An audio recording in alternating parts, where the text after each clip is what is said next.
दोपहर का समय है और डिल्लो एक बैग के साथ दिलफेक सिंह के घर के बाहर निकलता है और धीरे धीरे चलते हुए एक गाड़ी की तरफ जाता है।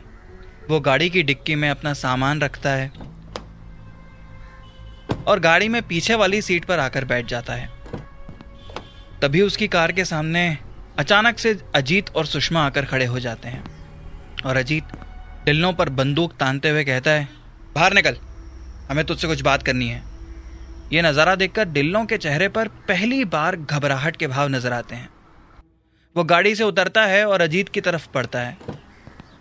अजीत गुस्से में आता है और आकर डिल्लो की कॉलर पकड़ लेता है।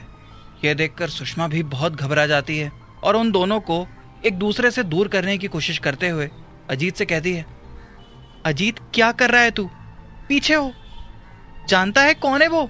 अरे वो दिलफेक सिंह का बेटा है। ये सुनते ही अजीत के चेहरे पर गुस्सा और बढ़ जाता है और वह डिल्लो से कहता है, देख भाई, ऐसा है, अब सच तू बताएगा या मैं बताऊं? बता अपना सच। ये सुनते ही डिल्लो एकदम चौंक जाता है और वो कुछ मन ही मन सोचता है, अगर इस अजीत ने यहां कुछ कह दिया तो बहुत बड़ी प्रॉब्लम हो जाएगी। वो इधर उधर देखता है तो पाता है कि आसपास कई सारे लोग आकर खड़े हो गए हैं जो कि उसकी तरफ घूर कर देख रहे हैं। उन लोगों में से एक आदमी आकर अजीत से पूछता है, बोलो अजीत, क्या बात है? क्या इस लड़के ने कुछ छुपाया है हम सबसे? अरे हमें तो पहले दिन से इस पर शक था। ये सुनते ही अजीत कहता है, हाँ, ये आदमी एक नंबर का झूठा है। अरे इसका सच तो मैं बताता हूँ। अजीत इससे आगे कुछ कहने ही वाला होता है कि उससे पहले डिल्लो उसे रोकते हुए कहता है, अजीत, एक मिनट मेरी बात ध्यान से सुनो। इन लोगों को यहाँ इकट्ठा करने के लिए मेरे पापा जी दिलफेक सिंह ने बहुत समय दिया है। तुम कुछ भी ऐसी वैसी बात कहने से पहले एक बार मुझसे बात कर लो। ये सुनकर अजीत एक बार सुषमा की तरफ देखता है और सुषमा उसे हाँ में गर्दन हिलाकर बात करने का इशारा करती है। अजीत वहां से जाता है एक कोने में और उसके पीछे पीछे डिल्लो और सुषमा भी आते हैं। डिल्लो अजीत से पूछता है, बता, क्या सच है मेरा जो तू बता रहा था? अजीत गुस्से में अपनी जेब से अपना फोन निकालता है और उसमें एक वीडियो चालू करता है।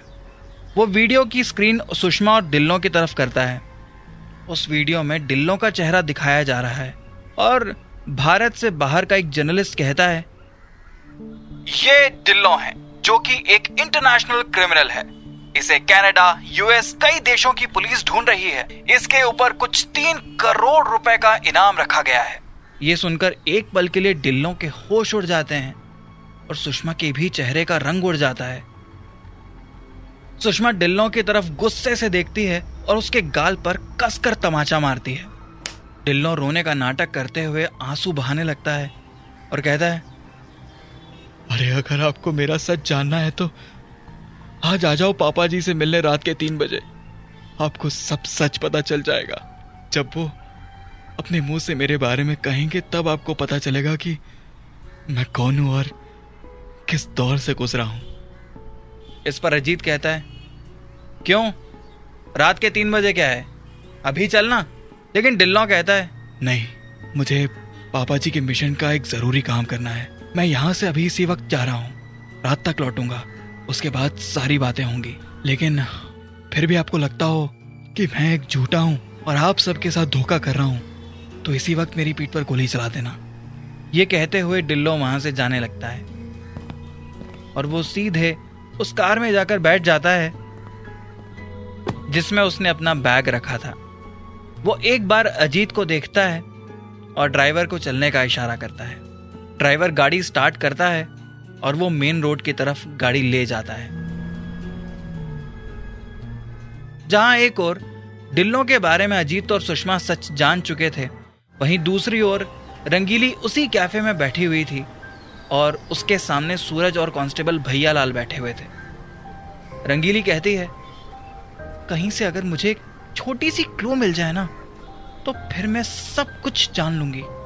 इस पर सूरज कहता है, लेकिन मैम, मैं एक बात कहूं, कपूर सर एक बहुत बड़ी प्रॉब्लम में है, क्योंकि आज 9 बजे मीटिंग कहाँ होने वाली है ये जान पाना उतना ही मुश्किल है जितना कि एक सुई ढूंढना होता है। इस पर रंगीली कुछ नहीं कहती है और सोच में पड़ जाती है। तभी भैया लाल कहता है, मैम, हमको तो लगता है कि आपको ये सब छोड़कर अपने मिशन पर फोकस करना चाहिए। मतलब मोरीला नगर वाला मिशन जिसके लिए आप यहाँ आई थी। ये सुनकर रंगीली कहती है, हाँ शायद तुम ठीक कह रहे हो भैया लाल, क्योंकि हो सकता है कि मोरीला नगर में ही मुझे कुछ ऐसा मिल जाए जिससे मैं कपूर सर की प्रॉब्लम को सॉल्व कर पाऊं। जहां एक और रंगीली अब जल्दी ही मोरीला नगर की तरफ निकलने वाली है, वहीं दूसरी ओर ढिल्लों, जो कि अपनी कार में बैठा हुआ है पिछली सीट पर, वो अपना बैग धीरे से खोलता है और उसमें से एक मेकअप किट निकालता है। वो अपनी आईब्रो के ऊपर कुछ काम करता है और आंखों पर एक चश्मा लगाता है। वो सर पर टोपी पहनता है और खुद को कांच में देखता है तो कहता है, अरे नहीं ढिल्लों, तुम्हें तो कोई भी पहचान लेगा ऐसे, तो तुम्हें कुछ और करना होगा। इस पर ढिल्लों अपने पास में रखे बैग में से एक क्रीम निकालता है और उस क्रीम को अपने चेहरे पर लगा लेता है। उसके ऐसा करते ही कुछ ही पलों में उसका चेहरा थोड़ा काला दिखने लगता है। फिर वो उसी बैग में से एक नकली मस्सा निकालता है और उस नकली मस्से को अपने दाएं गाल पर लगा लेता है। वो ये सब करने के बाद खुद को फिर कांच में देखता है और मन ही मन कहता है, हाँ अब हुई ना ढिल्लों वाली कुछ बात। चेहरे का रंग बदल चुका है, मस्सा लग गया है, सर पर टोपी है और आंखों पर यह काला चश्मा रहेगा तो फिर तो मुझे कोई भी नहीं पहचान पाएगा।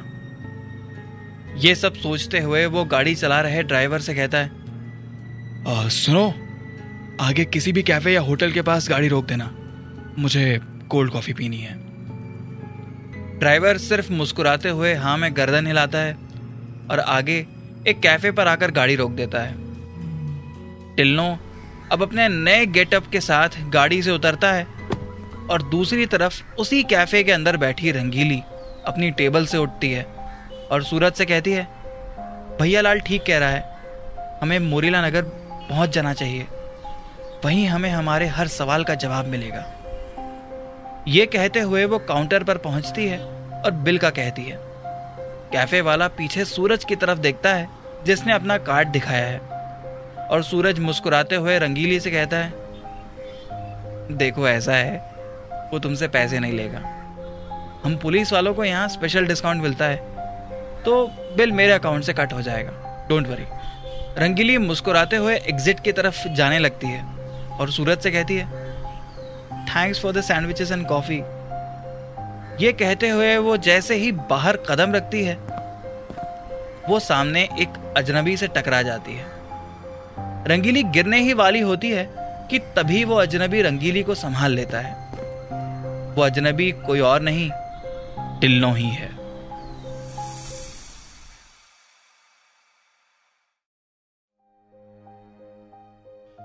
रंगीली भैया लाल और सूरज से बात करते हुए एग्जिट दरवाजे की तरफ जाने लगती है और सूरज से कहती है, thanks for sandwiches and coffee. ये कहते हुए वो जैसे ही बाहर कदम रखती है, वो सामने एक अजनबी से टकरा जाती है। एक ही पल में रंगीली गिरने ही वाली होती है कि तभी वो अजनबी रंगीली को संभाल लेता है। रंगीली अब उस अजनबी की बाहों में है और सूरज और भैया लाल तुरंत वहां आ जाते हैं और रंगीली खुद को संभालते हुए सामने खड़े अजनबी की तरफ देखती है। वो अजनबी कोई और नहीं, ढिल्लों ही है। ढिल्लों को एक नजर देखने के बाद रंगीली कहती है, ओह सॉरी। इस पर ढिल्लों, जिसके चेहरे पर थोड़े काले रंग का मेकअप है, एक मस्सा है और सर पर टोपी और आंखों पर गॉगल्स लगे हैं, वो रंगीली से अपने दांत बाहर दिखाते हुए कहता है, कोई बात नहीं जी, बड़े बड़े देशों में ऐसी छोटी छोटी बातें घटती रहती हैं। ये सुनते ही सूरज और भैया लाल तुरंत बीच में आते हैं और सूरज कहता है, मैम आप चलिए यहाँ से। रंगीली को ढिल्लों का वो डायलॉग कहना अजीब लगा, लेकिन अजनबी होने के कारण वो कुछ नहीं कहती उससे। वो एक बार फिर ढिल्लों को घूर कर देखती है और मन ही मन कहती है, ऐसा क्यों लग रहा है कि मैंने इस आदमी को कहीं देखा है।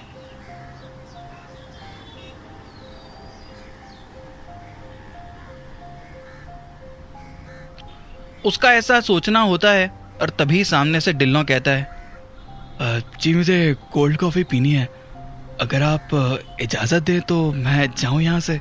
ये कहकर वो वहाँ से चले जाता है। रंगीली भी सूरज और भैया लाल के साथ अपनी कार में जाकर बैठ जाती है। उनकी कार स्टार्ट होती है और भैया लाल गाड़ी लेकर सीधे मोरीला नगर की तरफ निकलता है, लेकिन रंगीली अभी भी खिड़की से बाहर देख रही है। जहां एक ओर रंगीली और डिल्लो एक दूसरे की आंखों के सामने थे, वहीं दूसरी ओर कपूर सर भी अपने कैबिन में बैठे हुए थे और उनके सामने एक कंप्यूटर स्क्रीन खुली हुई थी। उनकी स्क्रीन पर काफी सारे लोग मौजूद थे जो कि वीडियो कॉल के माध्यम से कपूर सर को अपडेट दे रहे थे। कपूर सर सवाल करते हैं, सनी मुझे ये बताओ, तुम जुहू में हो ना? वहां कुछ अजीब नजर आया तुम्हें? इस पर सनी सामने से कहता है, I am so sorry sir, लेकिन मैंने जुहू का एक एक होटल देख लिया, लेकिन मुझे कहीं भी कोई क्लू नहीं मिला। इस पर कपूर सर कहते हैं, गाइस तुम सब ऐसे कहोगे तो मैं कैसे इस परेशानी को सॉल्व करूंगा? हमें ढूंढना होगा उन दोनों को। एक तो अब्बास होगा जो वहां किसी गेटअप में होगा, और दूसरा एक नया शख्स कोई होगा। ये सुनते ही सामने से एजेंट सनी कहता है, सर वैसे तो हमने सारे होटल्स चेक कर लिए हैं, लेकिन क्या ऐसा भी हो सकता है कि वो दोनों आज किसी होटल में मिलने ही नहीं वाले हों? ये सुनकर कपूर सर भी सोच में पड़ जाते हैं। जहां एक ओर कपूर सर की खोज जारी है, वहीं दूसरी ओर डिल्लो चलती कार में कोल्ड कॉफी का मजा ले रहा है। वो अपने ड्राइवर से कहता है, सुनो, गाड़ी एयरपोर्ट की तरफ मोड़ दो। ड्राइवर बिना कुछ कहे गाड़ी एयरपोर्ट की तरफ मोड़ लेता है। डिल्लो खुद से कहता है, किसी को इस बात की खबर भी नहीं है कि आज मैं मिलने वाला हूं अब्बास से। इस पूरे देश में कोई अब मेरे मिशन को रोक नहीं सकता। मैं हर हाल में कामयाब हो जाऊंगा। उसके लिए मुझे मदद चाहिए अब्बास की। उससे मुझे वो हथियार चाहिए बस। ये कहते हुए डिल्लो के चेहरे पर एक मुस्कान है। जहां एक और डिल्लो इंदौर में एयरपोर्ट की तरफ निकल चुका था, वहीं दूसरी ओर रंगीली, सूरज और भैया लाल एक कॉलोनी के बाहर खड़े थे। रात का समय हो चुका था और वो तीनों कार में बैठे किसी का इंतजार कर रहे थे। तभी रंगीली सूरज से सवाल करती है, सुनो, तुम्हें लगता है कि वो आएगी? और अगर नहीं आई तो? ये सुनते ही सूरज कहता है, मैडम, अगर उसने खुद ही मदद के लिए हाथ बढ़ाया है तो वो जरूर आएगी। वो लड़की बहुत डरी हुई लग रही थी। इस पर रंगीली सवाल करती है, क्या नाम है उस लड़की का? सूरज जवाब देता है, मैम उसका नाम मेघना है। सूरज और रंगीली बातों में थे। तभी उन्हें मुरीला नगर के गेट के अंदर से एक लड़की आती हुई दिखती है। अंधेरे में वो लड़की तेजी से आ रही है और उसे देखकर ड्राइवर कहता है, मैडम ये देखिए, यही है वो लड़की। पीछे वाली सीट पर बैठे सूरज और रंगीली ड्राइवर को इशारा करते हैं और ड्राइवर तुरंत उसके पास वाली सीट का दरवाजा खोल देता है। वो लड़की तेजी से उस तरफ आती है, इधर उधर देखने लगती है और ड्राइवर गाड़ी की लाइट फ्लैश करके उसे इशारा करता है कि उसे इस गाड़ी की तरफ आना है। अंधेरे में ऐसे लाइट चमकते हुए देखकर वो लड़की मेघना तेजी से उस गाड़ी की तरफ आती है और ड्राइवर के पास वाली सीट पर आकर बैठ जाती है। वो कुछ कहती उससे पहले रंगीली अपने पास रखी पानी की बोतल मेघना की तरफ बढ़ाती है और कहती है, लो पहले पानी पी लो, फिर बात करते हैं। मेघना, जिसके चेहरे पर डर के भाव साफ देखे जा सकते हैं, वो पानी की बोतल लेकर तेजी से पानी पीने लगती है। तभी रंगीली उससे सवाल करती है, बोलो क्या देखा तुमने और इतना डरने जैसी क्या बात है? इस पर मेघना कहती है, मैम मैं एक एजुकेटेड इंसान हूं, तो अब मैं आपसे जो कुछ भी कहूंगी आप ध्यान से सुनना। मैंने जो कुछ भी देखा है वो मेरा ऑब्जर्वेशन है। ये सुनते ही रंगीली कहती है, हाँ तुम बोलो। मेघना कहती है, मैडम पिछले 3 महीनों से मैं देख रही हूं कि अचानक से कुछ 30 लोग हमारी कॉलोनी में आए हैं रहने के लिए, और ये सब कुछ इतना धीरे धीरे हुआ है कि कोई उस बारे में सोच भी नहीं सकता है। जैसे हमारे घर के सामने एक कपल रहने आया है। अब मैं आपको कैसे बताऊं, वो घर चौहान साहब का है, जिनकी अभी 3 महीने पहले किसी एक सड़क दुर्घटना में मौत हो गई थी। उनके बच्चे नहीं हैं, तो घर पर काफी दिनों तक ताला लगा हुआ था। लेकिन एक दिन जब मैं सुबह उठी तो मैंने देखा कि वहां एक कपल रहने आ गया है। मैंने उनसे पूछताछ की तो उन्होंने कहा कि ये कमरा हमने रेंट पर रहने के लिए लिया है। और तो और उन्होंने मुझे रेंट एग्रीमेंट भी दिखाया। अब आप मुझे बताइए कि जब चौहान सर का कोई बच्चा था ही नहीं और उनके आगे पीछे कोई नहीं था, तो फिर ये घर कोई और रेंट पर कैसे दे सकता है? ये सब सुनकर रंगीली चौंक जाती है और सोच में पड़ जाती है। और तब मेघना कहती है, और मैम, ये सब बातों को पूछने के लिए जब मेरा भाई एक दिन वहां गया तो उन्होंने कुछ जवाब नहीं दिया, लेकिन उस रात से मेरा भाई घर नहीं लौटा है। ये सब सुनकर रंगीली के पैरों तले जमीन खिसक जाती है और सूरज और भैया लाल के तो मानो होश ही उड़ जाते हैं। मेघना आगे कहती है, मैम, मैंने ध्यान दिया तो समझ आया कि कॉलोनी के और भी एजुकेटेड लोग हैं जो बाहर नौकरी करने जा रहे थे, वो भी अचानक गायब हो गए हैं। मैडम, मुझे डाउट है कि बहुत बड़ा षड्यंत्र चल रहा है इस कॉलोनी में, जिसे हम देख नहीं पा रहे हैं। ये सब सुनकर रंगीली एक पल के लिए सोचती है और फिर कहती है, ठीक है, आज से मैं तुम्हारी मौसी की लड़की हूं जो तुम्हारे घर रहने आई है। मैं एजेंट आरना तुम्हारे साथ रहूंगी, तुम्हारे घर में, और इस बात की तह तक पहुंच कर रहूंगी। जहां एक ओर एजेंट आरना मुरीला नगर पहुंच चुकी थी, वहीं दूसरी ओर ढिल्लों मुंबई एयरपोर्ट के बाहर खड़ा है और वो अब्बास से फोन पर कहता है, आ जाओ उसी जगह पर, मैं वहीं पहुंच रहा हूं आधे घंटे में। ये कहकर ढिल्लों मन ही मन मुस्कुराने लगता है।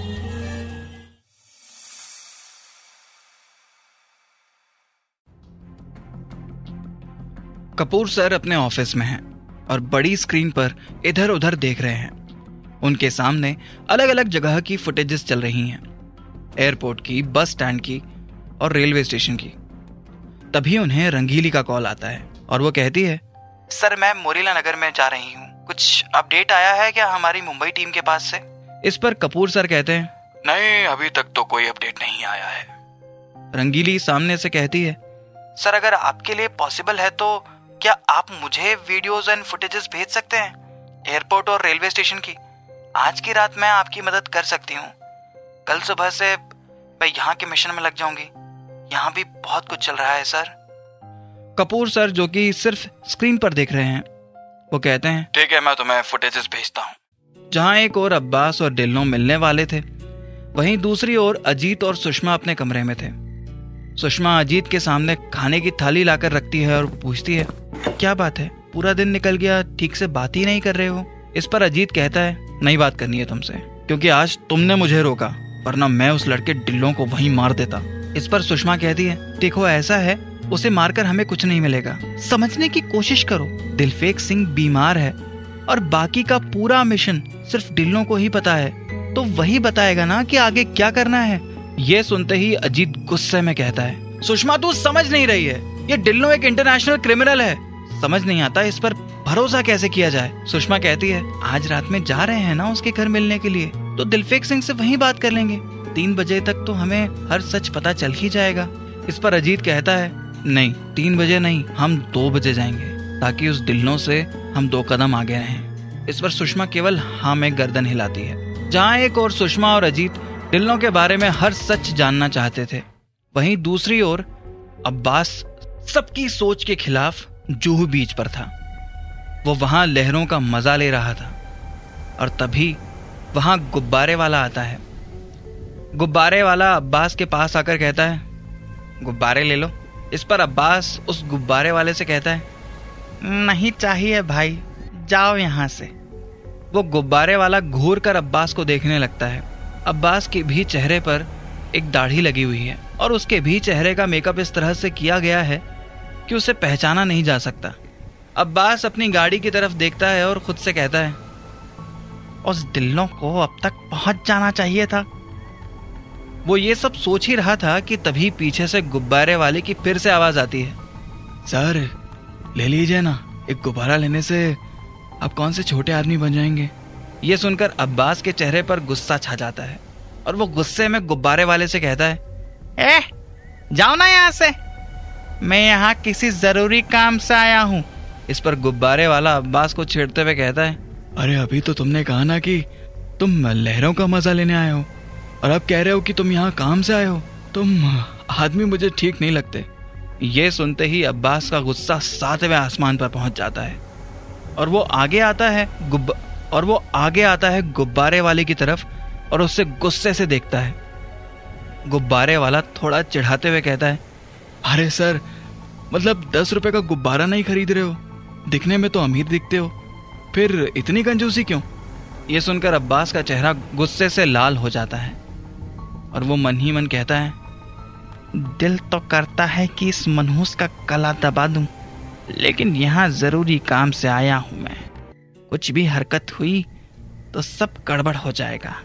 ये सोचते हुए वो वहां से जाने लगता है, लेकिन तभी वो गुब्बारे वाला अब्बास को पीछे से रोकते हुए कहता है, एक गुब्बारा खरीदने से तुम्हारा नाम अब्बास भाई की जगह नवाज भाई नहीं हो जाएगा। ये सुनकर अब्बास के पैरों तले जमीन खिसक जाती है और वो मुड़कर उस गुब्बारे वाले को घूर कर देखने लगता है। वो धीरे धीरे चलते हुए उस गुब्बारे वाले के ठीक पास पहुंच जाता है और उससे सवाल करता है, तुम्हें मेरा नाम कैसे पता? इस पर गुब्बारे वाला कहता है, अरे अब्बास भाई, हमारा तो काम ही है चेहरा पहचानना, तो अपने काम के इंसान को नहीं पहचान पाएंगे हम? अगर आपसे सौदा करने आए हैं तो कम से कम आपको पहचान तो लेंगे ही। ये सुनते ही अब्बास एक पल के लिए सोचने लगता है और फिर उसके चेहरे पर अचानक से मुस्कान छा जाती है। वो उस गुब्बारे वाले से एक गुब्बारा लेता है और उसके हाथ में एक 10 का नोट देता है। अब्बास सामने खड़े गुब्बारे वाले से कहता है, मानना पड़ेगा डिल्लो भाई, तुमसे अच्छा मेकअप तो कोई नहीं कर सकता। अरे तुम ऐसे दिख रहे हो कि तुम्हारी माँ भी तुमको नहीं पहचान पाएगी। ये सुनते ही डिल्लो कहता है, हाँ, मेरे काम का क्या होगा? इस पर अब्बास कहता है, तुम्हें एक नोट दिया है अभी 10 का, वो आधा हिस्सा है, इसका आधा हिस्सा जुबैदा के पास है, जो तुम्हें इंदौर शहर में मिलेगी कल। बस उसे ये आधा हिस्सा दिखा देना और वो तुम्हें दे देगी जो तुम्हें चाहिए। ये सुनकर डिल्लों के चेहरे पर मुस्कान आ जाती है और वो अब्बास से कहता है, ठीक है, एक बारी हमारी मुलाकात जुबैदा बेगम से हो जाए, फिर कुछ ही घंटों में हम अपने मिशन को अंजाम देंगे। ये सुनते ही अब्बास मुस्कुराता है और डिल्लों के हाथ में एक बहुत ही छोटा लकड़ी का बक्सा रखता है और कहता है, ये लो, मेरी तरफ से तुम्हें एक नायाब तोहफा, लेकिन इसका उपयोग केवल तब करना जब बेहद जरूरी हो। अब्बास तोहफा देकर वहां से चले जाता है और डिल्लो उस लकड़ी के बेहद छोटे बॉक्स को देखने लगता है। वो देखकर उसके चेहरे पर एक मुस्कान आ जाती है, जैसे वो जानता हो कि इस बॉक्स के अंदर क्या है। जहां एक ओर अब्बास और डिल्लो की मुलाकात हो चुकी है, वहीं दूसरी ओर एजेंट आरना अपने कमरे में लैपटॉप पर फुटेज देख रही है। उसके कानों पर ईयरफोन लगा हुआ है और वो खुद से कहती है, रेलवे स्टेशन की फुटेज में तो कुछ नहीं दिखा, अब एयरपोर्ट की फुटेज देखती हूं। उसका ऐसा कहना होता है और तभी कपूर सर का कॉल आता है। एजेंट आरना फोन उठाते ही कहती है, सर, रेलवे स्टेशन की फुटेज किसी काम की नहीं है। इस पर कपूर सर कहते हैं, एयरपोर्ट की फुटेज देखो, वहां कुछ मिल सकता है। हमने अगर उस आदमी को पकड़ लिया तो समझना कि हमने एक बहुत बड़ा किला जीत लिया। एजेंट आरना तेजी से लैपटॉप पर फुटेज देखने लगती है, जहां एक ओर कपूर सर किसी भी हाल में अब्बास और उस आदमी को पकड़ना चाहते हैं, वहीं दूसरी ओर जुहू बीच पर एक पुलिस वाला खड़ा है और वो आराम से वड़ा पाव खा रहा है। पुलिस वाले के पास एक एजेंट आता है जिसका नाम है सनी और वो अब्बास का फोटो दिखाते हुए कहता है, ध्यान दो, ये आदमी कहीं भी दिखे तो हमें इसकी सूचना दो। इस पर वो पुलिस वाला कहता है, सर, ऐसे लोग बीच पर नहीं मिलते, बड़े बड़े होटल्स में मिलते हैं। वो ये बात कर रहे हैं, तभी वहां एक आदमी खुश होते हुए अपनी पत्नी को एक 2000 का नोट देता है और कहता है, ये लो, आज तो एक बहुत ही अच्छा आदमी मिल गया, उसने मेरे सारे गुब्बारे खरीद लिए और तो और वो डंडा भी ले गया जिस पर रखकर मैं अपने सारे गुब्बारे बेच रहा था। ये सुनकर सनी के मन में शक होता है और वो उस आदमी के पास जाकर कहता है, मुझे अभी ले चलो उस आदमी के पास जिसने तुम्हें ये 2000 का नोट दिया था।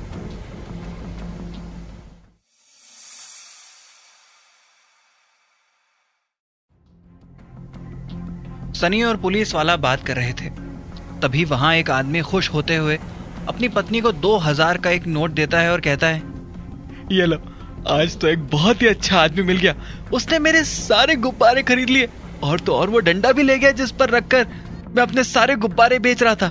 ये सुनकर सनी के मन में शक होता है और वो उस आदमी के पास जाकर कहता है, हे, मुझे अभी ले चलो उस आदमी के पास जिसने तुम्हें ये 2000 का नोट दिया था।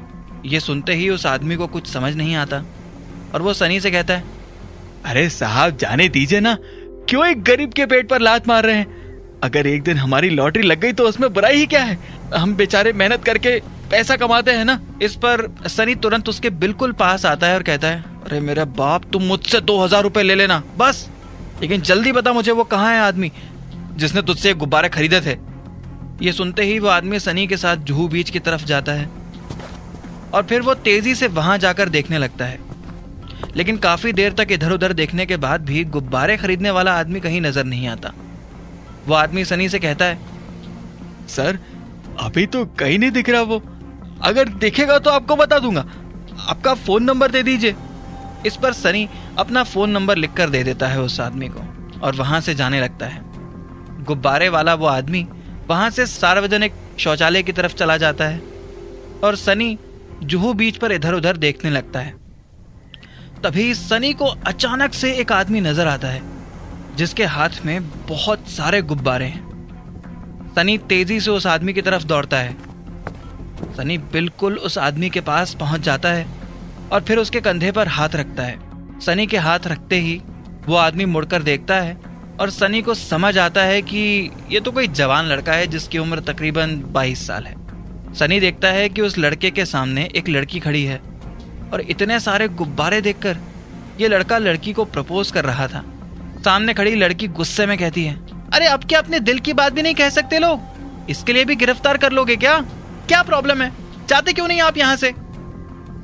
सनी वहां से मुड़ता है और निराश होकर इधर उधर देखने लगता है। तभी वो 22 साल का लड़का सनी के पास आता है।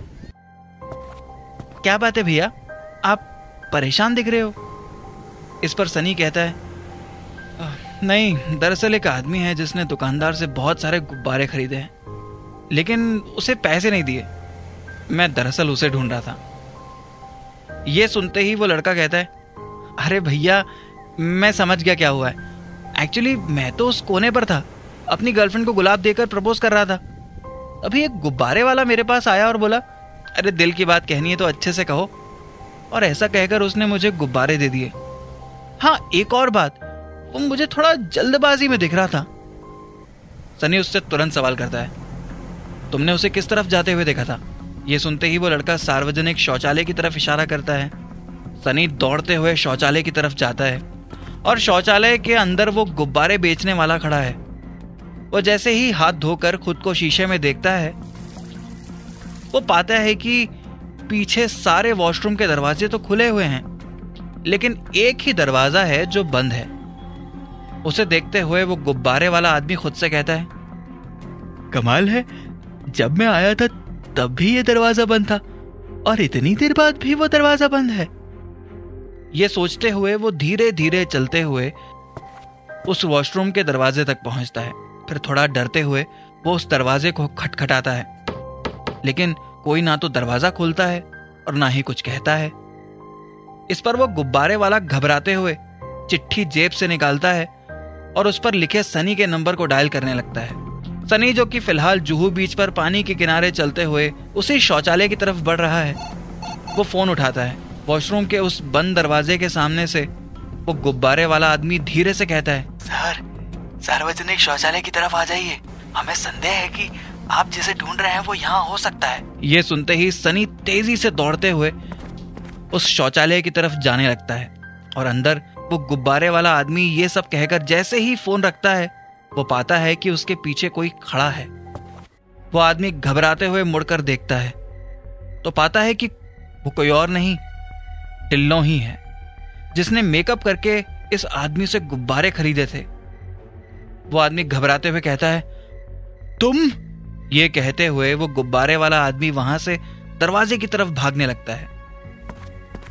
तभी डिल्लो उसका हाथ पकड़कर उसे अपनी तरफ खींचता है और फिर उसके गले के पास एक ब्लेड तेजी से चला देता है। उस गुब्बारे वाले के गले से खून का फव्वारा निकलता है और कुछ देर फड़फड़ाने के बाद वो गुब्बारे वाला अपनी जान दे देता है।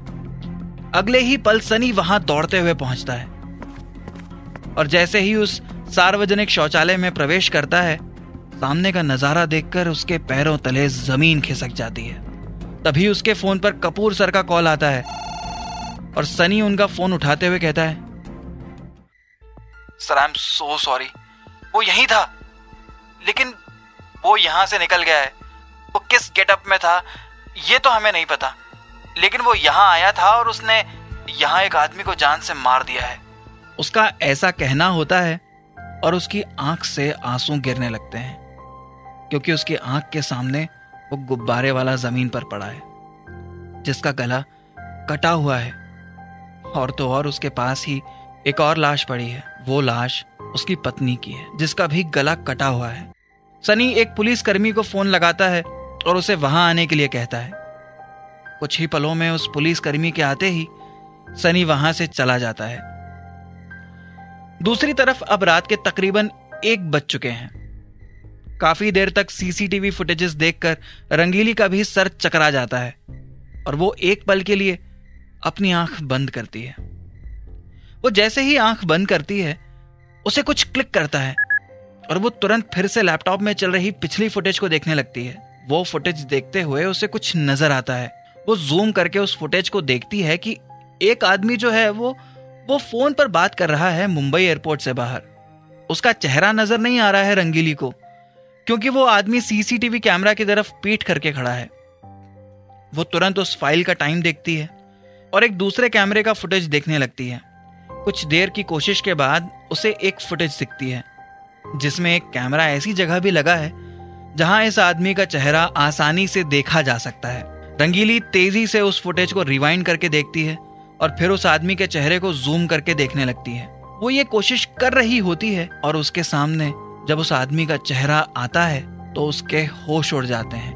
वो मन ही मन कहती है, ओ माय गॉड, ये कैसे हो सकता है? ये तो वही आदमी है जिससे हम आज सुबह टकराए थे कैफे में।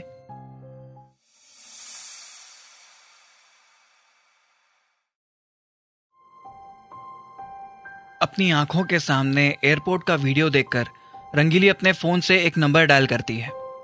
सामने से कपूर सर उठाते हैं और उनके फोन उठाते ही रंगीली कहती है, सर मुझे फुटेज में एक आदमी दिख रहा है जो काफी समय तक एयरपोर्ट पर किसी से बात कर रहा है।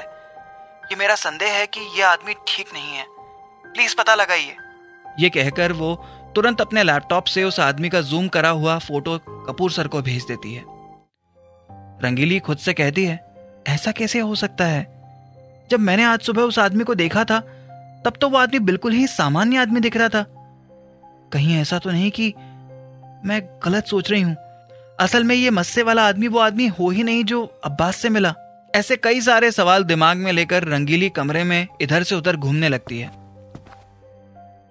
दूसरी ओर अजीत और सुषमा रात की 2 बजे अपने कमरे से बाहर निकलते हैं और सुषमा अजीत से कहती है, जब दिलफेक सिंह के बेटे ने हमें रात के 3 बजे बुलाया है तो तुम क्यों 2 बजे से जाना चाहते हो? इस पर अजीत कहता है, क्योंकि मेरे दिमाग में कई सारी बातें चल रही हैं। अब मैं तुम्हें वहां पहुंचकर ही बताऊं तो ज्यादा ठीक रहेगा। सुषमा चुपचाप टॉर्च की रोशनी को देखते हुए और अजीत के पीछे पीछे चलते हुए दिलफेक सिंह के घर की ओर बढ़ती है। अजीत के चेहरे पर कई सारे सवाल हैं और वो खुद से कहता है, अगर मैं जो सोच रहा हूं वो सच है तो फिर तो इस दुनिया में दिलफेक सिंह से बड़ा कोई खिलाड़ी है ही नहीं। जहां एक ओर अजीत और सुषमा अब दिलफेक सिंह के घर पहुंच रहे हैं, वहीं दूसरी ओर डिल्लो मुंबई के ही एक बस स्टॉप पर खड़ा था। वो अपने फोन से एक नंबर डायल करता है और सामने वाले बंदे के उठाते ही उससे कहता है, सुनो, मैं अभी बस में बैठ रहा हूं, कल सुबह तक वहां इंदौर पहुंच जाऊंगा, तो तुम मुझे भंवर कुआं लेने आ जाना। ये सुनते ही ड्राइवर आश्चर्य से पूछता है, भाई लेकिन आप गए तो फ्लाइट से थे, और आप बस से क्यों रहे हो? इस पर डिल्लो कहता है, क्योंकि मैं उस कपूर को बहुत अच्छे से जानता हूँ। उसने एयरपोर्ट, रेलवे स्टेशन जैसे कई स्थानों के सीसीटीवी फुटेजेस देखने के लिए अपने लोगों को बिठा रखा होगा ताकि वो मुझे पकड़ सके। तो मैं बस से जाऊंगा, जिस पर नजर रखना किसी के लिए भी मुमकिन नहीं है। ये कहकर डिल्लो सामने की तरफ देखता है और सामने उसे एक बस नजर आती है। वो बिना किसी सामान के उस बस में चढ़ जाता है। उसके चेहरे पर एक शातिर मुस्कान है। वो जाकर अपनी सीट पर बैठा है और गाड़ी की तरफ देखता है, जिसमें तकरीबन 2:15 हुए हैं। वो स्लीपर कोच की उस बर्थ पर आराम से लेट जाता है और फिर खुद से कहता है, जितना मैं उस अजीत को जानता हूं, वो मुझसे मिलने के लिए 3 बजे तक इंतजार नहीं करेगा, बल्कि वो पहले ही मिलने के लिए मेरे घर की तरफ आ जाएगा। और फिर वहां उसे पता चलेगा एक सच, एक ऐसा सच जिसकी वो कल्पना भी नहीं कर सकता। ये कहते हुए डिल्लो के चेहरे पर एक शातिर मुस्कान आ जाती है, जैसे वो जानता हो अच्छे से कि सब कुछ उसके प्लान के मुताबिक ही चल रहा है। दूसरी ओर रात के अंधेरे में टॉर्च की रोशनी में अजीत और सुषमा धीरे धीरे चलते हुए जा रहे हैं दिलफेक सिंह के घर की तरफ। और तभी अपने कमरे में इधर से उधर भटक रही रंगीली उर्फ एजेंट आरना कमरे से निकलकर बालकनी की तरफ जाती है। वो दरवाजा खोलकर जैसे ही बालकनी में कदम रखती है, उसे थोड़ी दूरी पर टॉर्च की रोशनी दिखाई देती है, जिसे देखकर वो चौंक जाती है। वो खुद से कहती है, रात के 2:30 बजे कौन घूम रहा है चुपके चुपके? ये सोचते हुए वो तुरंत वापस अपने कमरे की तरफ जाती है और कमरे का दरवाजा लगाकर वो धीरे धीरे चलते हुए मेन गेट की तरफ जाती है। वो धीरे से दरवाजा खोलती है और फिर अपने घर से उस जगह की तरफ निकल जाती है जहां उसे टॉर्च की रोशनी दिखाई दी थी। तब तक अजीत और सुषमा दोनों चलते हुए दिलफेक सिंह के घर के बाहर पहुंच जाते हैं। वो दोनों उस दरवाजे को देखते हैं और पाते हैं कि उस पर बाहर से तो कोई लॉक नहीं लगा है। तभी अजीत दरवाजे को धीरे से धक्का देता है और उसके ऐसा करते ही दरवाजा खुल जाता है। यह देखकर अजीत के चेहरे पर मुस्कान आ जाती है और वो सुषमा से कहता है, लगता है किस्मत भी अपने साथ में है। यह कहते हुए अजीत और सुषमा धीरे धीरे चलते हुए उस कमरे में कदम रखते हैं और दिलफेक सिंह के बिस्तर की तरफ बढ़ते हैं। बाहर की तरफ रंगीली टॉर्च की रोशनी को खोजते हुए एक रास्ते पर गुम हो जाती है और वो इधर उधर देखते हुए कहती है, अरे बाप रे, कहां गए होंगे वो लोग? मतलब 2 मिनट में गायब हो गए। ये सब सोचते हुए उसकी नजर एक घर की तरफ पड़ती है जहां रोशनी दिख रही है। वो भी चलते हुए उस घर की तरफ बढ़ने लगती है। अंदर गए अजीत और सुषमा अपने कदम बिस्तर की तरफ बढ़ाते हुए ठीक दिलफेक सिंह के पास पहुंच जाते हैं और अजीत देखकर चौंक जाता है कि दिलफेक सिंह अपनी जगह पर सोया हुआ है, चादर तानकर। सुषमा उसे फुसफुसाते हुए पूछती है, आप बताओ क्या करना है, क्या शक था तुम्हें? इस पर अजीत एक पल के लिए खामोश हो जाता है और सुषमा को हाथ पकड़कर एक दीवार की तरफ ले जाता है। वो सुषमा से कहता है, देखो, इस दीवार की तरफ देखो, तुम्हें कुछ अजीब दिख रहा है? इस पर सुषमा ध्यान से देखने लगती है और उसे उस दीवार के अंदर एक दरार नजर आती है, जिसे देखकर वो चौंक जाती है। वो कहती है, मुझे ऐसा क्यों लग रहा है जैसे इस दीवार के पीछे एक दरवाजा है और उस दरवाजे के पीछे भी कुछ है। यह सुनकर अजीत कहता है, हाँ, मुझे जानना है कि इस दीवार के पीछे क्या छुपा रखा है दिलफेक सिंह और उसके बेटे दिल्लो ने। यह कहते हुए वो जैसे ही उस दीवार को हाथ लगाता है, वहां धीरे से एक इलेक्ट्रॉनिक आवाज आती है और उस आवाज के साथ ही उस दीवार के अंदर से एक दरवाजा खुलने लगता है। यह नजारा देखकर अजीत और सुषमा के होश उड़ जाते हैं और वो दोनों घूर कर सामने की तरफ देखने लगते हैं। सुषमा अजीत से कहती है, अरे यहां इस पेटी के अलावा तो कुछ नहीं है। यह सुनते ही अजीत कहता है, लेकिन हमें यह देखना होगा कि इस पेटी में क्या है। लेकिन इस पर सुषमा कहती है, मेरी बात सुनो अजीत, अगर दिलफेक सिंह उठ गया ना और उसे पता चल गया कि हम इस जगह तक पहुंच गए हैं तो बहुत बड़ी प्रॉब्लम हो जाएगी। टिल्लो हमें छोड़ेगा नहीं। यह सुनते ही अजीत एक पल के लिए ठहर जाता है और बाहर की तरफ घूम रही रंगीली उसी घर की तरफ बढ़ती है जहां दिलफेक सिंह सोया हुआ है। वो धीरे धीरे चलते हुए उस घर की तरफ बढ़ती है और एक बार अजीत का ध्यान एक बार चादर ओढ़कर सोए दिलफेक सिंह की तरफ जाता है। वो सुषमा से कहता है, ये दिलफेक सिंह के ना तो सांस लेने की आवाज आ रही है और ना ही सांस लेते समय जो इंसान की छाती हिलती है वो छाती हिल रही है। यह देखकर सुषमा भी चौंक जाती है। वो दोनों अब धीरे धीरे चलते हुए दिलफेक सिंह के बिस्तर के बिल्कुल पास पहुंच जाते हैं और अजीत दिलफेक सिंह के ऊपर की चादर हटाने के लिए हाथ आगे बढ़ाता है।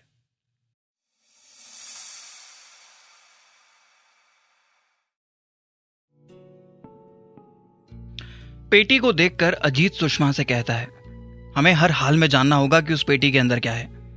ये बाप बेटे हमसे न जाने कितने सच छुपा रहे हैं, ये कोई नहीं जानता। ये सुनकर सुषमा भी सोच में पड़ जाती है और तभी अजीत का ध्यान चादर ओढ़कर सोए दिलफेक सिंह की तरफ जाता है। वो सुषमा से कहता है, तुम्हें ऐसा नहीं लगता कि ये दिलफेक सिंह के सांस लेने की ना तो आवाज आ रही है और ना ही सांस लेते समय जो इंसान की छाती हिलती है वो छाती हिल रही है? ऐसे निर्जीव क्यों पड़ा है ये यहां? ये देखकर सुषमा भी चौंक जाती है और उसके चेहरे पर एक पल के लिए डर छा जाता है। वो तुरंत अजीत से फुसफुसाते हुए कहती है, कहीं दिलफेक सिंह को कुछ हो तो नहीं गया? यह सुनकर अजीत भी घबरा जाता है और फिर वो दोनों धीरे धीरे चलते हुए अब दिलफेक सिंह के बिस्तर के बिल्कुल पास पहुंच जाते हैं और अजीत दिलफेक सिंह के ऊपर की चादर हटाने के लिए हाथ आगे बढ़ाता है। सुषमा ये सब देख रही है। अजीत धीरे धीरे करके दिलफेक सिंह के सर के ऊपर से चादर हटाता है और उसके ऐसा करते ही अजीत और सुषमा जो सामने का दृश्य देखते हैं वो देखकर उनके होश उड़ जाते हैं। धीरे धीरे करते हुए अजीत पूरी चादर निकाल देता है और सुषमा सामने का नजारा देखकर इतना चौंक जाती है कि वो खड़ी की खड़ी रह जाती है। अजीत भी सामने की तरफ देख रहा है जहां वो देखता है कि बिस्तर पर 3 तकियों के ऊपर चादर बिछी हुई है और वहां दिलफेक सिंह है ही नहीं। यह देखकर सुषमा अचंभित होकर पूछती है, ये कैसे हो सकता है? अरे दिलफेक सिंह कहां चला गया? मुझे कुछ समझ नहीं आ रहा। ये ऐसे तकिए के ऊपर चादर रखकर कहां चला गया दिलफेक सिंह? हमें 3 बजे मिलने के लिए बुलाया था उसने, तो वो टिल्लो कहां गया है? ये सब सुनकर अजीत जो कि गहरी सोच में डूबा हुआ है वो सुषमा की तरफ देखता है और कहता है, इसका मतलब यह है कि मेरी सोच बिल्कुल सही निकली। मैं पूरी तरह सही सोच रहा था। इतना बड़ा खेल वो भी 40 लोगों की टीम के साथ खेल गया है डिल्लो। इस पर सुषमा कहती है, अरे डिल्लो ने क्या खेल किया है? मुझे तो गुस्सा आ रहा है दिलफेक सिंह पर, जिसने हमसे अपने बेटे के बारे में छुपाया और तो और खुद न जाने कहां गायब हो गया। यह सब सुनते ही अजीत गुस्से में कहता है, अरे मूर्ख औरत, तुझे अभी भी समझ में नहीं आया सच क्या है? अरे वो डिल्लो और दिलफेक सिंह कोई अलग अलग आदमी नहीं है, वो दोनों एक ही हैं। इतने दिन से हम देख रहे हैं, क्या हमने एक बार भी दिलफेक सिंह और डिल्लो को दोनों को एक साथ देखा है? ये सुनकर सुषमा के भी होश उड़ जाते हैं और वो सोच में पड़ जाती है। अजीत कहता है, याद कर जब पहली बार वो हॉल में आया था और उसने हमें बताया कि वो दिलफेक सिंह का बेटा है, तब वहां दिलफेक सिंह नहीं था।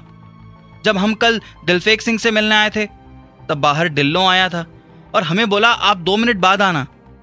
जब हम अंदर गए तो वहां केवल दिलफेक सिंह था और डिल्लो तो कहीं था ही नहीं। अब डिल्लो ये बोला कि वो पीछे के दरवाजे से चला जाएगा दवाई लेने के लिए, लेकिन कल जब मैं यहां आया तब मैंने खूब देखा, मुझे तो कहीं कोई ऐसा दरवाजा नजर नहीं आया जो इस घर के पीछे की तरफ खुलता हो। यह सब सुनकर सुषमा के पैरों तले जमीन खिसक जाती है और सारी घटनाएं उसकी आंखों के सामने से घूमने लगती हैं।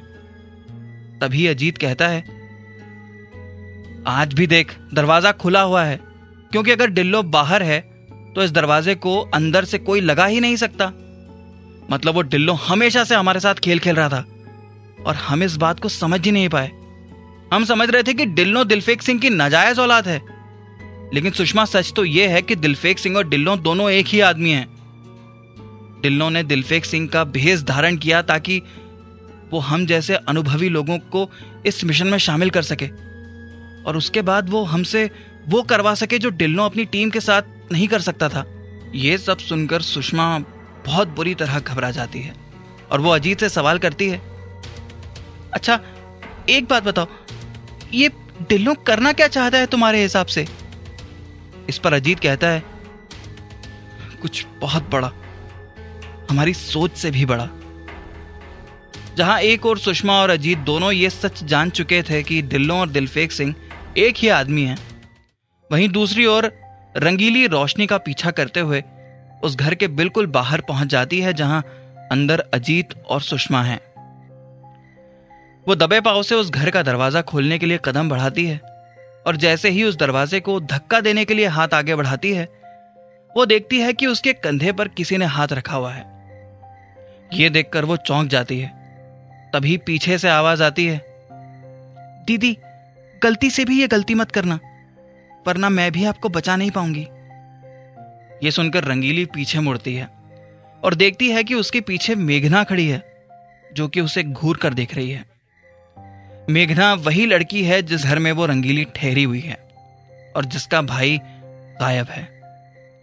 रंगीली एक बार फिर से उस घर की तरफ देखती है और मेघना उसे समझाते हुए सख्त स्वर में कहती है, प्लीज आप यहां से चलो, अगर यहां आपको किसी ने देख लिया तो बहुत बड़ी प्रॉब्लम हो जाएगी, क्योंकि मैं यहां आपको यह कहकर रख रही हूं कि आप मेरी मौसी की लड़की हैं, और अगर आपको यहां दिलफेक सिंह ने देख लिया तो बहुत बड़ी प्रॉब्लम हो जाएगी।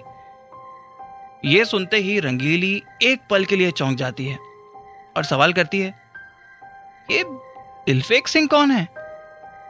मेघना रंगीली को खींचते हुए वहां से ले जाती है और कहती है, आप घर चलो, मैं आपको बताती हूं इस बारे में। रंगीली मेघना के चेहरे की तरफ देखती है और स्थिति की गंभीरता को समझते हुए वहां से जाने लगती है।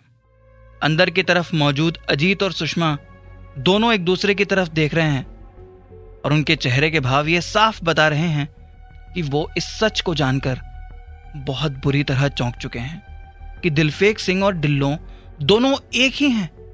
तभी सुषमा कहती है, अजीत मुझे जानना है किसी भी हालत में कि उस पेटी के अंदर क्या है, उसके बाद ही हम सोचेंगे कि क्या करना है।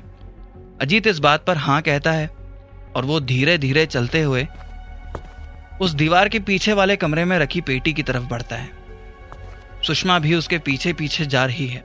वो दोनों जैसे ही वहां पहुंचते हैं, सुषमा उस पेटी के दरवाजे को खोलने की कोशिश करती है, लेकिन वो दरवाजा इतनी मजबूती के साथ लगा हुआ है कि वो खुलने का नाम ही नहीं लेता है। यह देखकर अजीत और सुषमा को बहुत आश्चर्य होता है और सुषमा अजीत से कहती है, आखिर ऐसा भी क्या रखा है इस पेटी के अंदर?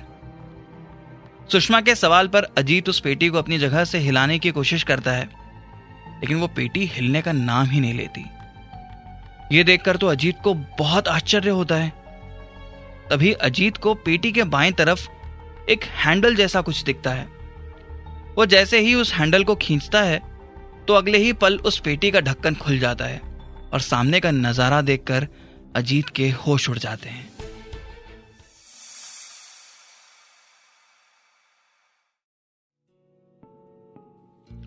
सुषमा उस पेटी के दरवाजे को खोलने की कोशिश करती है, लेकिन वो दरवाजा इतनी मजबूती के साथ लगा है कि वो खुलने का नाम ही नहीं ले रहा है। यह देखकर अजीत और सुषमा को बहुत आश्चर्य होता है और सुषमा अजीत से कहती है, आखिर ऐसा भी क्या रखा है इस पेटी के अंदर? सुषमा के सवाल पर अजीत उस पेटी को अपनी जगह से हिलाने की कोशिश करता है, लेकिन वो पेटी हिलने का नाम ही नहीं लेती है। यह देखकर अजीत को बहुत आश्चर्य होता है। तभी अजीत को पेटी के बाईं तरफ एक हैंडल जैसा कुछ दिखता है। वो जैसे ही उस हैंडल को खींचता है तो अगले ही पल उस पेटी का ढक्कन खुल जाता है और सामने का नजारा देखकर अजीत के होश उड़ जाते हैं। ढक्कन के पीछे खड़ी सुषमा भी अजीत का चेहरा देखकर सोचने लगती है, ये अजीत को क्या हुआ है, ऐसे क्यों रिएक्ट कर रहा है ये सोचते हुए वो भी चलते हुए ढक्कन के इस तरफ आ जाती है। अब जैसे ही वो उस पेटी के अंदर झांक कर देखती है तो सामने का नजारा देखकर उसके भी होश उड़ जाते हैं। वो अजीत से कहती है, अरे बाप रे, ये कैसे हो सकता है? ये तो हमने कभी सोचा भी नहीं था। अजीत झांक कर उस पेटी के अंदर देखता है। उस पेटी के अंदर कोई सामान नहीं, बल्कि एक रास्ता है। एक ऐसा रास्ता जो उस कमरे को नीचे की जमीन के साथ कनेक्ट करता है। वो दोनों को एक पल के लिए तो कुछ समझ नहीं आता कि अब क्या किया जाए। तभी सुषमा कहती है, सोचना क्या है अजीत, मैं तो जानकर रहूंगी ये रास्ता कहां खत्म होता है। मुझे जानना है उस दिल्लों ने हम सबसे और क्या क्या छुपाया है। ये कहते हुए वो उस पेटी के अंदर कदम रखती है, लेकिन अजीत अभी उसे घूर कर देख रहा है। वो सुषमा से घबराते हुए कहता है, मुझे न जाने क्यों ऐसा लग रहा है कि हमें यहां से नीचे नहीं जाना चाहिए, बल्कि यहां से लौट जाना चाहिए अपने घर। कल हम दिल्लों से मिलेंगे और उसे सबके सामने एक्सपोज कर देंगे, लेकिन आज हमें यहां से लौट जाना चाहिए। सुषमा, समझने की कोशिश करो। लेकिन सुषमा के चेहरे के भाव ये साफ बता रहे हैं कि वो अब यहां से लौटने वाली नहीं है, बल्कि वो किसी भी हालत में इस राज को पूरी तरह से जान लेना चाहती है। सुषमा अजीत की तरफ देखती है, उसे उसके पीछे आने का इशारा करती है। अजीत अब ना चाहते हुए उस पेटी के अंदर कदम रखता है और धीरे धीरे वो दोनों कदम रखते हैं वहां से अंदर की तरफ। जहां एक ओर अजीत और सुषमा एक राज को जानने की तरफ थे, वहीं दूसरी ओर अब अगले दिन की सुबह हो चुकी थी और सूर्य की रोशनी रंगीली के चेहरे पर पड़ती है। रंगीली, जो कि लैपटॉप चालू रखकर वहीं जमीन पर ही सो गई थी, वो उस रोशनी के चेहरे पर पड़ते ही झटके से उठने लगती है। वो उठकर इधर उधर देखती है तो उसका ध्यान घड़ी में जाता है जिसमें सुबह की 7 बजे हैं। तभी उसके कमरे का दरवाजा खुलता है और मेघना चाय लेकर कमरे में आती है। रंगीली कहती है, मेघना, थैंक्स चाय के लिए। लेकिन मेघना एक बार भी रंगीली की तरफ नहीं देखती। उसके चेहरे के भाव ये साफ बता रहे हैं कि वो रंगीली से नाराज है। मेघना झुककर जैसे ही चाय का कप वहां रंगीली के पास लगे लैपटॉप के पास रखती है, रंगीली उसका हाथ पकड़ लेती है और कहती है, देखो, मैं जानती हूं कि तुम मुझसे नाराज हो, लेकिन क्या तुम यहाँ कुछ पल के लिए मेरे साथ बैठ सकती हो? मेघना रंगीली की तरफ देखती है और धीरे से वहीं जमीन पर बैठ जाती है। रंगीली उससे कहती है, सुनो, आई एम सॉरी, जो कल मैं बिना बताए तुम्हारे यहां से चली गई थी रात में। लेकिन मेघना, तुम समझने की कोशिश करो, यही तो मेरा काम है। अगर हम गुनहगारों या अपराधियों को पकड़ना चाहते हैं तो हमें ऐसे ही उन पर नजर रखनी पड़ती है। इस पर मेघना कहती है, नहीं दीदी नहीं, मेरा अभिषेक भी गया था ऐसे ही उन लोगों के पीछे, आज तक नहीं लौटा। आप समझने की कोशिश कीजिए, अगर उन्हें आपके बारे में पता चल गया ना कि आप कोई एजेंट हो, तो वो हमारे घर को जलाकर राख कर देंगे और हम कुछ नहीं कर पाएंगे। बाहर वाले कमरे में मेरे मम्मी पापा रहते हैं। आप जानती नहीं है वो दिलफेक सिंह और उसके लोग कितने खतरनाक हैं। वो हमारे पूरे परिवार को जला देंगे और हम कुछ नहीं कर पाएंगे। ये सुनते ही रंगीली चौंक जाती है और मेघना के पास आकर उससे सवाल करती है, सुनो, ऐसे कैसे कोई जला सकता है? और ये दिलफेक सिंह है कौन? इस पर मेघना कहती है, दीदी, दिलफेक सिंह इन लोगों का लीडर है। ये सब लोग सिर्फ उसी का कहा मानते हैं और किसी की बात नहीं सुनते। उसी के कहने से यहां सब कुछ हो रहा है। आप जानती हैं पिछले हफ्ते उसने क्या किया? यह सुनकर रंगीली सवाल करती है, क्या किया बताओ, सब कुछ सच सच बताओ मुझे। तब मेघना कहती है, दीदी, पिछले हफ्ते की बात है। यहां एक सुरेंद्र जैन जी का परिवार रहता था।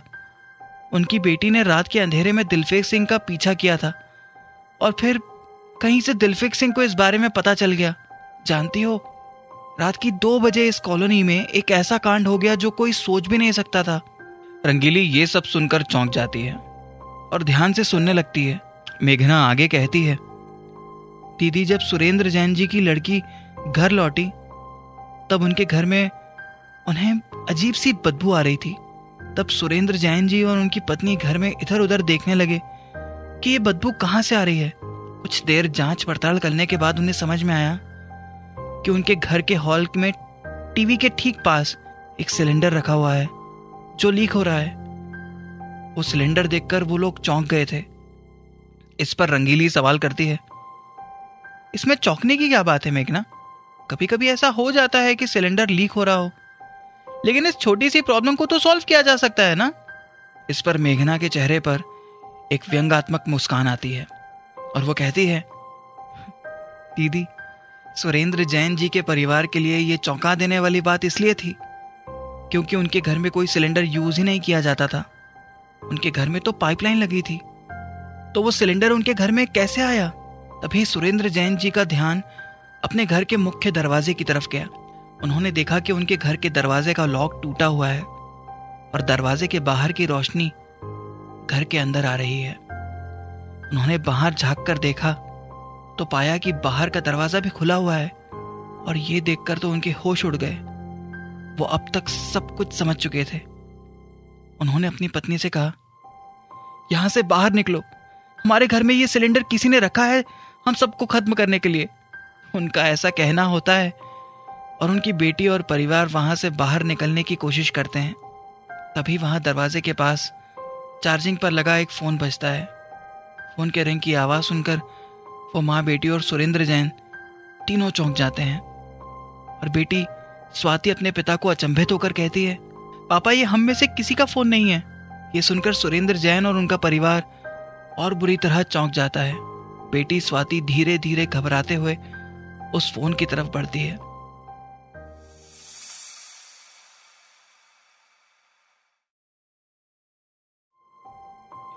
मेघना रंगीली को अतीत में चल रही कहानी बता रही थी और वो कहती है, दीदी, घर में लीक हो रहा सिलेंडर देखने के बाद सुरेंद्र जैन का ध्यान अपने घर के मुख्य दरवाजे की तरफ गया। उन्होंने देखा कि उनके घर के दरवाजे का लॉक टूटा हुआ है और दरवाजे के बाहर की रोशनी घर के अंदर आ रही है। उन्होंने बाहर झांक कर देखा तो पाया कि बाहर का दरवाजा भी खुला हुआ है और ये देखकर उनके होश उड़ गए। वो अब तक सब कुछ समझ चुके थे। उन्होंने अपनी पत्नी से कहा, यहां से बाहर निकलो, हमारे घर में ये सिलेंडर किसी ने रखा है हम सबको खत्म करने के लिए। उनका ऐसा कहना होता है और उनकी बेटी और परिवार वहां से बाहर निकलने की कोशिश करता है। तभी वहां दरवाजे के पास चार्जिंग पर लगा एक फोन बजता है। फोन के रिंग की आवाज सुनकर माँ, बेटी और सुरेंद्र तीनों चौंक जाते हैं और बेटी अपने पिता को अचंभित होकर कहती है, पापा, ये हम में से किसी का फोन नहीं है। ये सुनकर सुरेंद्र जैन और उनका परिवार और बुरी तरह चौंक जाता है। बेटी स्वाति धीरे धीरे घबराते हुए उस फोन की तरफ बढ़ती है और वो जैसे ही उस फोन को देखती है उस पर लिखा आ रहा है, इंपॉर्टेंट कॉल। ये पढ़कर स्वाति एक पल के लिए सोच में पड़ जाती है। तभी सुरेंद्र जैन और उनकी पत्नी उस फोन के आसपास आ जाते हैं और सुरेंद्र जैन जी उस फोन को देखकर चौंक जाते हैं। फोन की रिंग अभी भी बज रही है, लेकिन सुरेंद्र जैन के चेहरे के भाव देखकर स्वाति उनसे सवाल करती है, पापा, आप ऐसे इस फोन को क्यों देख रहे हैं? बोलिए ना पापा। सुरेंद्र जैन की आंख में आंसू आ जाते हैं और वो रोते हुए कहते हैं, क्योंकि ये फोन तेरे भाई राकेश का है। कंपनियां कई बार अपने एम्प्लॉयज को सेल्स कॉल करने के लिए ऑफिशियल नंबर देती है। मैंने देखा था उसके पास ये फोन, लेकिन मुझे ये नहीं समझ आ रहा कि ये फोन यहां कैसे आ गया, क्योंकि राकेश को जाकर तो पूरे 2 दिन हो गए हैं। ये सुनकर स्वाति बहुत घबरा जाती है और तुरंत उस कॉल को उठाने के लिए बटन दबाती है। उसके बटन दबाते ही उस घर में एक धमाका होता है और ऐसा जोरदार धमाका जिसमें सुरेंद्र जैन, उनकी बेटी और पत्नी जलकर राख हो गए। ये कहानी सुन रही रंगीली के होश उड़ जाते हैं और मेघना कहती है, और दीदी, आप जानती हैं कि किसी को यहाँ क्या हो रहा है इस बारे में कुछ नहीं पता। जब पुलिस आई थी तो उन्होंने साफ लिख दिया रिपोर्ट में कि ये एक दुर्घटना है जो सिलेंडर फटने से हुई है। तो दीदी, आप प्लीज जब भी घर से बाहर निकलें सोच समझ कर निकलें। मैं स्वाति नहीं बनना चाहती हूं जिसके परिवार को ये लोग ऐसे षड्यंत्र करके खत्म कर दें। ये सब कहते हुए मेघना की आंखें भर जाती हैं और रंगीली उसके कंधे पर हाथ रखते हुए कहती है, देखो, चिंता करने जैसी कोई बात नहीं है।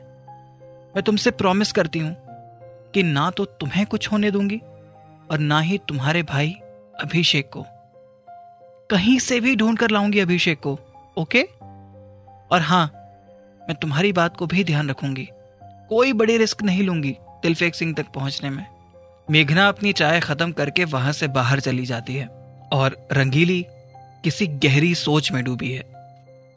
जहां एक ओर रंगीली के दिमाग में कई सवाल घूम रहे थे, वहीं दूसरी ओर इंदौर शहर में भंवरकुआं के पास एक बस स्टॉप पर एक बस रुकती है और उस बस में से एक शख्स बाहर निकलता है जिसने कुर्ता पैजामा पहना हुआ है। उसके उतरते ही उसे लेने के लिए एक गाड़ी वहां आ जाती है।